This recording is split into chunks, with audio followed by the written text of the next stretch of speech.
Welcome to episode 2 of Lens of Reflective Leadership. We didn't think we'd make it this far. It's only been a week, but we're here and we actually have a guest. So not only a colleague, but a friend as well, Miss Vicki Sayne. So this week we're going to talk all about chapter 1 and discipline and how it links to our careers. I'm only 5 years in. Carrie's obviously a lot older than me, so she at least has 7 or 8 years in. What is it? You have like 8, right? This is only my 6th year as a principal. Okay. But anyways, the wonderful thing is that Vicki has been on this ride with both of us, and she has phenomenal knowledge that she's going to share with us today and insight. And so one of the things that we know about the origin of the word discipline is that it comes from disciple, which means one who teaches. And so, Vicki, you really started me off on the right foot because I started way in the traditional mode of discipline when I started with RCS as a principal 5 years ago. And I remember sitting down with you across from you saying, you know, my teachers want X consequence. So what do I do? Like when a kid does this, what do I tell them? And I remember you like just stopping me in my tracks. So tell us a little bit about yourself. Tell us about your career so far with behavior management, how you're here, and then let's get into discipline. All right. Well, as Kirsten said, my name is Vicki Sayne. I've been with Richmond Schools this is my 25th year. And 10 years prior to that, I still was working in this field of behavior.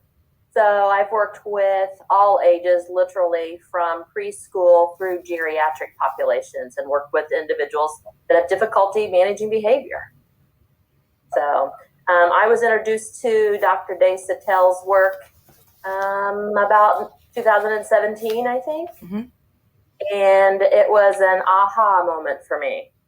I came from that background, that traditional behavior mod background. You do an FBA, you put a behavior plan in, you provide reinforcements, and that fixes it all. Well, the reality is that does not fix it all. And they work short term, and then the behaviors reappear, or they transform into other behaviors. So it was an absolute, as I mentioned, an absolute aha moment for me, because it finally gave clarity to why things weren't working. And that's because we were being reactive instead of proactive. And so I guess that's the basis of what I see my role now, is that I help people try to be on the front side of the behavior instead of on the back side of it. And that's going through our framework of MTSS as well, right? Like it's under this big umbrella, and it's all encompassing. The whole conscious discipline, you've been really good as far as coming in and teaching our teachers how to think about their brain development. So talk a little bit about what you've done here at Charles, at STAR, when Carrie was at STAR, and even at TEST.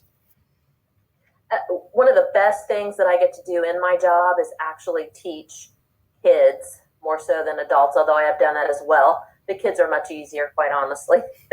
But I've got the opportunity to teach kids about their brains and how they work. And so they start to have that understanding.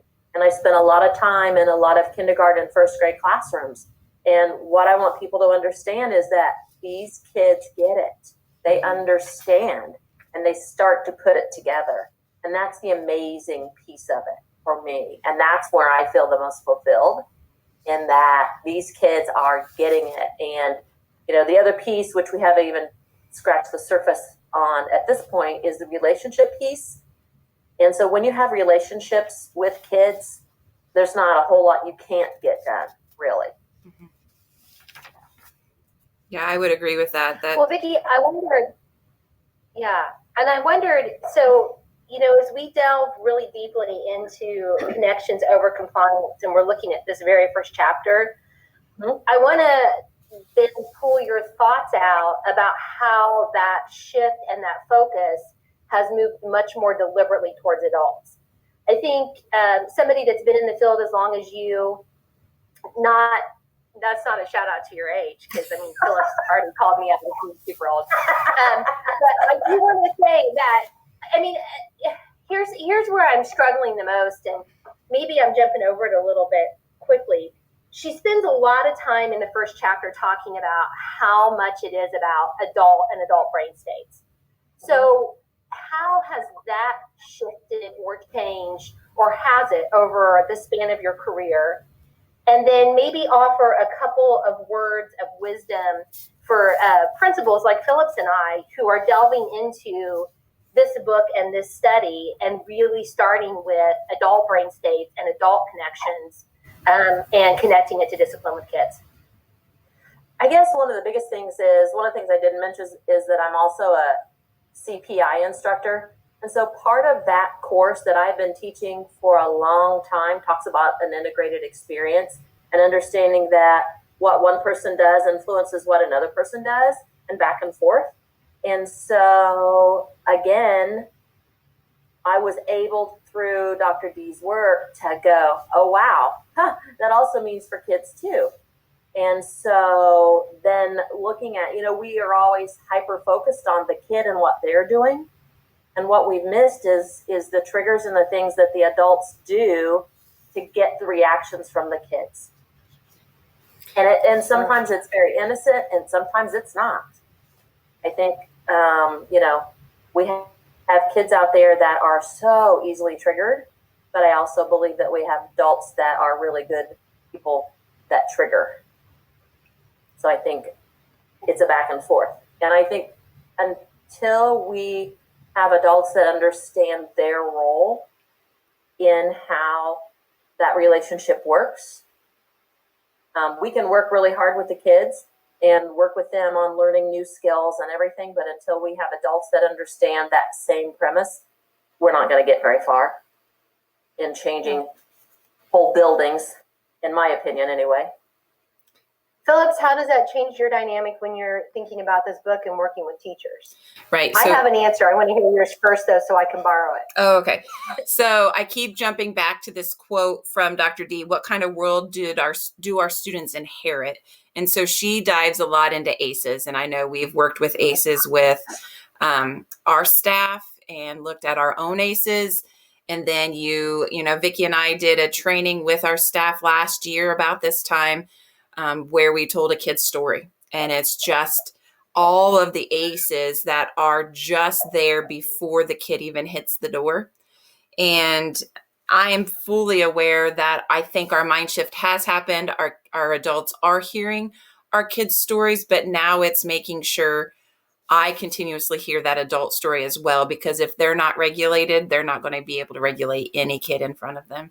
And so I think one of the biggest things that I've had to tackle is just that you have to be in that calm presence when you are co-regulating that kid. Now you can go.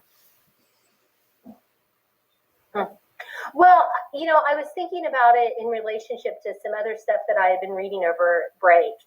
And so I had the opportunity I just did a quick online training yesterday, and actually the focus of it was tech and technology. This book and this training, kind of like for both of you, never kind of leaves your brain, right? It's always circular, even if you don't realize it, it's kind of ruminating. And even though this thing was about tech and technology, he kept talking over and over again about how, as the principal, as the leader of the building, you have to model. It has to be a constant and consistent modeling, right? And I remember thinking early on with Vicki, when we started together at STAR, and even as my brain has wrapped itself around this, that modeling is just showing, right? It's just showing. So I remember going down to the cafeteria to do cafeteria duty last year at Test, and I would be going down the hallway and I would be tapping. Well, my best point for tapping is right here, right? This is, for me, when I tap, this gives me the optimum release, right? And so I remember going around the corner and I was doing this because I was so late. Mine's here. And one of my teachers thinking, they're like, "What are you doing?" I'm like, "I'm tapping. I'm tapping." And so I don't know. I think it's even more than that. I think it's everything about the way you infuse, even your emails, your approach to the openness to it. I don't know. I'm still really struggling with the way to articulate that better. but I would go back to the framework. It's a way of being. Mm-hmm. It is infused in every single thing that your building does. Mm-hmm. The way you approach kids all of the time, Mm-hmm. and not just for the PD session that you have for 35 minutes at the end of the school day on Tuesday. Mhm. Absolutely. There's a quote. Our shift comes from viewing discipline not as something that we do to another, but rather as something we want to create within another. That's huge. Yeah. Because I think that's where we get, that's where we start to see the shift of language too, which is one of the things that I'm focusing on throughout this book. Is it's not a timeout, it's a reset. And then we talk about where we are as far as our brain states. That's something that, you know, when reading and discussing, not about like the framework, right? Some people say they do SEL, whatever. The framework of making sure it's integrated in everything that we're doing, but also very purposefully teaching the students about the brain as we go through, I think is something that I can do a better job of. Vicki comes in and does that, but does she do every classroom? Does she hit every classroom? I think we need to make sure that that's on that, you know, at the beginning when we come back, this is a priority. That we need to make sure that when we talk to kids, we've done a good job talking as far as common vocabulary about how the kids are feeling and where they are on the chart, right? On the behavior chart. And it needs to shift, I think, to where are you on the brain state? And having that language come out of it. I'm going to throw up a big one, Vicki, and I'm going to go into secondary world, but I'm only going to stay there for about 4 minutes, Phillips, and then I'm going to walk away. Because Vicki, what's our biggest impediment to that in the secondary model? I am still, I'm talking about this SEL framework, but I still live and work and operate in a system that believes in suspensions, believes in expulsions, has a very definitive set of rules. If you do this, then that happens. And that is a framework that we have to operate under. So what do you think is our biggest impediment in the secondary world right now? I think it's the kids don't understand their own brain, and I don't believe that the teachers do either at this point. You don't think that the framework and the structure that's in place is prohibitive in nature? I want to hear you say no. You're absolutely correct. It ties our hands. You think X so? plus Y equals Z. See, I think within that framework, I think that preventative piece. See, I wanted to hear somebody from the secondary world say that that's not prohibitive, because I think it stops us from making these changes. To me, the more I've thought about it, I think it's that prohibitive piece. It's that piece of, you know, implementing that framework that likely would maybe reduce and or stop as many suspensions or expulsions that we currently have, right? And so I want to believe that this framework would be prohibitive in that way. I guess I'm trying to look for reasons to not let people look for reasons to not think about doing it. Does that make sense? Okay. I don't know. You don't feel that at all, Phillips, in the elementary world? Absolutely. I think this year's totally different because our kids are coming in. They're I don't want to use the word compliant, but they are. They're not distributing. They could be, their words could be flipped upside down. They are because of COVID, right? But we're not seeing that on the behavior scale at elementary. I don't know why. I want to say that it's because we are understanding their stories. I want to say it's because of the protocols we have in place and that the relationships are there. But it just feels different this year. Now, last year we have, there are those big behaviors that disrupt the entire learning community. And when that happens, absolutely, there's that call for, or that urgency even to do something to fix the behavior. And you've got to look deeper. And so those behaviors are explosive though, and they do interrupt everyone else's learning. And so as a teacher in a classroom, it's hard to co-regulate a student who is at that level when you've got 25 other eyes looking at you and demanding your help and your time. I do feel it, not as much probably. But Carrie, don't you think that part of the problem at the middle school or intermediate level, again, goes back to the teachers truly understanding and embracing this concept? Mm-hmm. I don't think, and I don't think it's a matter of teachers not wanting to. Mm-hmm. I think it's a matter of asking them to be in the moment in a way that has not traditionally been embraced, mm-hmm. right? Especially when we're thinking about your typical secondary models. And I also believe that it's really prohibitive when we don't ring bells this year, but when every 47 minutes somebody comes across and dismisses sixth grade, and then dismisses seventh grade, and then dismisses eighth grade, and then they have to reset with a new group of kids every 47 minutes. Mm-hmm. And a new set of personalities up to 150 or 190 kids a day. And I think that's part of it. But I mean, I don't think that that's an impediment. But yes, I do think that it's a different way of thinking about how teachers approach kids and they approach their dysregulation. But I think more than ever, it's more about them recognizing their own dysregulation in their own brain states above and beyond anything else. And I think if I wanted to be really frank, that's not like me just to say it. But I'm going to. I think that makes leaders feel very uncomfortable because it becomes a conversation that is very personal, in the sense that it is about their ability to regulate or to acknowledge whatever comes in with them.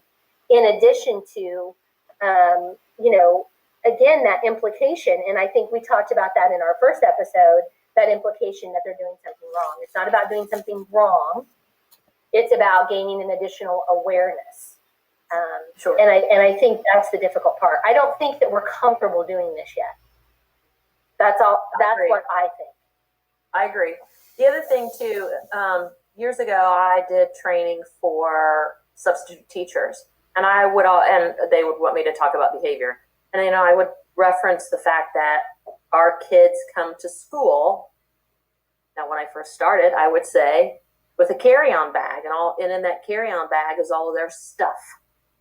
What we know as the precipitating factors and the things, the stress and the things that lead to those behaviors. What I think now, especially through working through this book and also working directly with Dr. Lori, that we understand we have to pay as much of attention as to those adults and what's in their bag.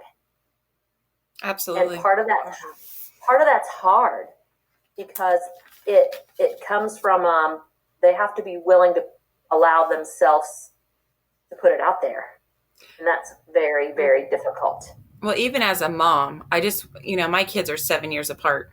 And so how I raised and disciplined Addie, right? Addie had a little potty mouth on her when she was little. And I'm not going to lie, like we used vinegar. We used those consequences with her to teach her not to do that. And then I've gone through this whole development, I guess an evolution of my mindset as a teacher and then as a leader. And now as someone who's teaching other teachers to have that same mindset with my own kid, with Stone, it's a lot different, the conversations I have with him. And I don't yell. I've never been a yeller, but I have those conversations where I'm hearing myself say, well, let's talk about your breathing, or, things that I wouldn't have done with Addie. And so I just see it as as a mom. But again, going back to the whole reflective piece, not everyone is able to be reflective. Right. I guess you're able. It's just it's a choice whether you want to see that. And again, it's not something wrong. It's something different. It's a new mindset. It's a shift. It's something that takes time. Change is difficult, and everyone handles change differently. So it's definitely change. And Carrie, I hear you talk a lot about scheduling, how that does impede the opportunity to do many things. And I don't know where we have that conversation with secondary of why are we doing those different changes. I know you get into content, and it's something that I don't, want to know in the elementary world, but it is something I hear you talk a lot. It's always about licensing. Yeah. We don't have to follow the same schedule in 5-6 because they're elementary licensed humans, right? Right. And so we don't have to put kids in holes. When you move into 7th and 8th grade and you move into high school, I am a licensed social studies teacher. You should not allow me to teach math. Right. I should not teach high school math because that would be cataclysmic, in nature. So I don't know. Like, I think that's part of it. And I think part of it is that even though we're confronted constantly with the fact that kids aren't doing, and I used to say this even when I taught at the high school level, we would constantly talk about how kids would stop in the middle of the hallway to talk and congregate. This is pre-COVID, and we would constantly talk about, but we never stopped and taught them or set expectations about how we would want them to move to the hallway. Acknowledging that those stops along the way were important for their adolescent brain development and the connections that they needed to have with their peers, and finding other ways to build those in through the day so that it wasn't dangerous, so that kids weren't blocking the hallway. I mean, all of those kinds of things that if you could go back and do it again, you would now, knowing what you know, you would talk to them a little bit differently. Right. And I'm secondary, by the way, so I'm not a hater. I love everything about secondary. I love the nature of secondary teachers and the nature of secondary kids and all of the things combined that make this really cool secondary atmosphere. Like, it's my jam. But I don't know. It's a different way to think about it. But just sheer volume, sheer number of kids in a day is a lot. But the framework would still work when it's worked, and the training's there. Did you appreciate this part of the book with Frank Klein? Oh, absolutely. From Kokomo? So maybe people want to know more about some specific things that Vicki would recommend to get started, or Philip's things that we've done. Absolutely. Vicki, you want to start? Well, again, I am really big on those connections with kids to start with. And again, my work, I feel, is outside now, so that knowing the kids, reading the kids, knowing when they walk through the door that something's off, making a connection immediately before they ever hit that classroom. Meeting those needs. If you don't meet those needs before, they will occur. Absolutely. And so, one of the things that I'm really proud of is the fact that my buildings that I work in, people are at the doors. People are posted different places to greet kids and to get kind of a feel, take a temperature, so to speak, of where those kids are. And it's amazing to me what a huge difference something as simple as greeting a kid, the impact that it can have. It's huge. Right. Knowing them by name, it changes the conversation when they come in my office, and I can tell, I greet them by name. That absolutely, that connection makes a difference. I'm interested in what he had to say about the STEM boxes. We have a morning meeting every day in every classroom from 8 to 8:10 every day. It's like, that old stop, drop, and read or whatever we used to do when we were kids. That's what it looks like in my building at the beginning. But he devotes 45 minutes. That's a lot of time, but that could give you back a lot of time if it's done the right way. And so those STEM boxes that he talked about is something I want to look into, because that obviously promotes some engagement and opportunity to have conversations on regulation as well, but gets kids in a critical thinking mode before they even start. And that's something else we're talking about, as a school improvement team, is how do we boost that critical thinking? And if we can incorporate brain states to do that, I'll give them 45 minutes instead of the 10. So I think that's really, And we have more, and I think Vicki can attest to this, we have more sensory tools than we have ever had. We started introducing them heavy last year at TESS. We're finding them more and more. We're finding 7th and 8th graders asking for them, and in very deliberate ways that are productive. Today, I don't have a situation logged in PowerSchool or in Swiss in any of our referrals because of a sensory tool, meaning they don't take them, which some people surmise they might do, and play with them and get in trouble with them in class.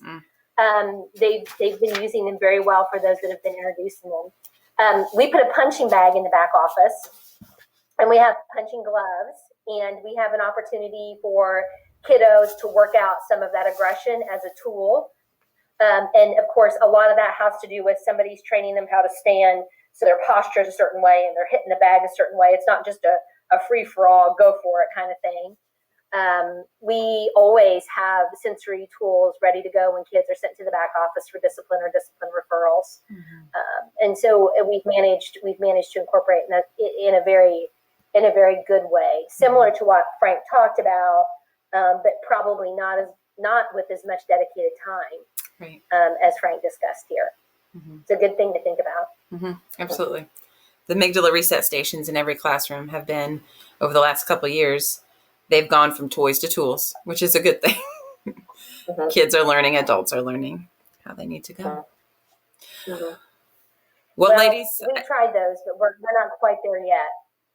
Yeah, we will get there. Well, in elementary's been we started doing this 5 years ago, right? So and it has to shift up, and the kids are going to demand it, right? Do you feel that at secondary? Like, do you feel like the kids who have gone through that conscious discipline with us, where we're talking about brain states and giving them opportunities to regulate themselves, and do you feel like that at secondary they need that, and there's almost that urgency to provide that to them? I feel like that middle level kids are seeking and they are searching for something all of the time. And I am often not overwhelmed, but yes, I don't even know, even if they've had those tools before, that they know that that's what they're asking for. Yeah. I know that they're just constantly seeking comfort. Absolutely. Constantly seeking comfort and relationships and validation. Because they feel super awkward in their own skin in the middle level, for sure. Yeah. Well, I think we're at our 30 minutes. Right. We've been I was going to say, we've been trying to keep it at where somebody's not going to click on and click off. So is there any other hot topics that we want to talk about discipline while we have Vicki with us? The only other thing that I have been thinking Go ahead, Vicki. a lot about is processing time. So one of the things that, as a outcome of our kids being exposed to this trauma and stress, obviously they are learning, how to get back to the prefrontal cortex. And unfortunately, we as the adults don't allow them many times adequate amounts of time to get there because we want an immediate response. And so I just would say to anybody out there, you have to allow kids to process and to learn how to make those shifts. Those are not easy shifts for them because they are so used to being in the limbic system and in the brain stem, and they're not used to accessing that prefrontal cortex. So until we as the adults allow them that time, we're still not going to get the result that we want.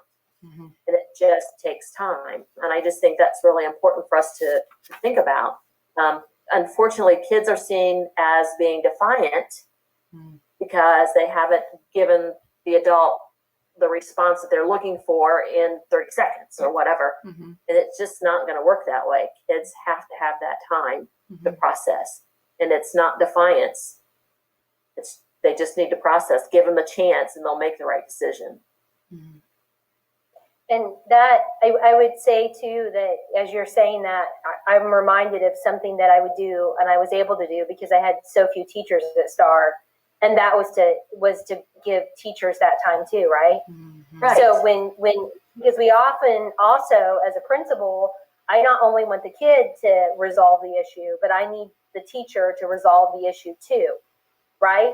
And ultimately, the best thing I can do is let those two go somewhere and repair that relationship when they're both ready, not when they're still here, right. Or when they're hot brain, and make that happen. And having the ability to be able to do that can be difficult at times.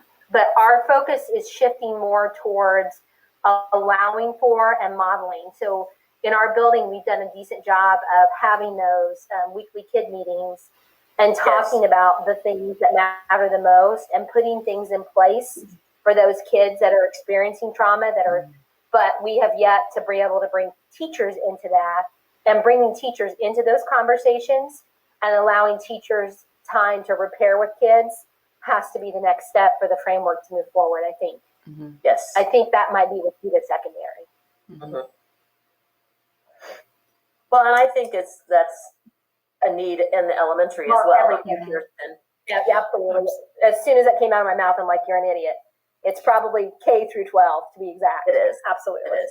It's the restorative piece, and the restorative piece can't happen until they both have had time to process. And so sometimes it's later on in that day, and sometimes it's not till the next day.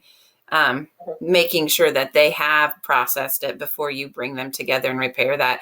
And with elementary, the one thing that's different is a lot of times I bring the parent in too, because the parent has to be, there to support us as well. And sometimes what is said that occurs at school is different than what's shared at home. When you have elementary kids, having that parent on board is critical too in that relationship piece. And so the restorative piece is absolutely important.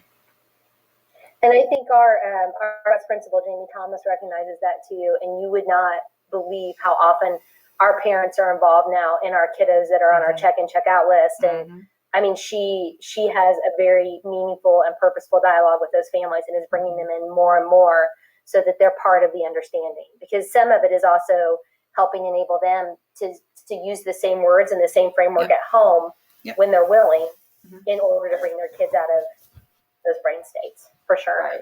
Absolutely. Well, did we do 30 minutes? We have. Yeah. Go ahead, Vicki. I want to hear more. I want to hear Jim's. The other thing I think is important as the adults when we're making those contacts, we work so hard in grounding and establishing those deep relationships with our kids. The minute we go to call a parent, depending upon how we come across, especially if the student's sitting right there, can sometimes absolutely sever those relationships. So I found myself, when I first start a conversation with a parent about something that's happened, what I try to do is celebrate the good things that have come from the episode and what the student has done right or the improvement that we have seen. Because if you go in guns blazing, so to speak, and you're just, well, Johnny did this and this and this and this, the trust is gone. And so then you've lost that relationship. Absolutely. Words matter. Yeah, absolutely. And that brings us to a great stopping point, I think, because one of the best quotes, I don't know how to say his last name, Dr. Tom Garfet. Is it Garfet? Garfet? Anyways, the interpersonal in between, that opportunity where you either connect or you escalate, right? That comes down to the adult. That comes down to the whoever's in front of the adult at that, or in front of the student at that time. And so chapter 2 is students' behavior starts with you. So taking a look at whether it's the leader or the teacher, the parent, making sure we are regulated and able to get in front of that student with the right brain state and the right words. So Vicki, thank you so much for joining us tonight. It's been a great episode too. I know we went a little over, but when it's a great conversation, we just have to keep going. So when you are ready to come back and join us again, you let us know, because you could be on here every single day with us. She's going to start her own podcast now. Absolutely. How to deal with crazy principals. Good. What? Like, man, I've been dragging these two along for 6 years now. Absolutely. I couldn't have done it without either one of you. Both of you have helped me so much. So thank you both for your, not only your advice, but your friendship as well. So absolutely. All right. Until episode 3, thank you very much for joining in.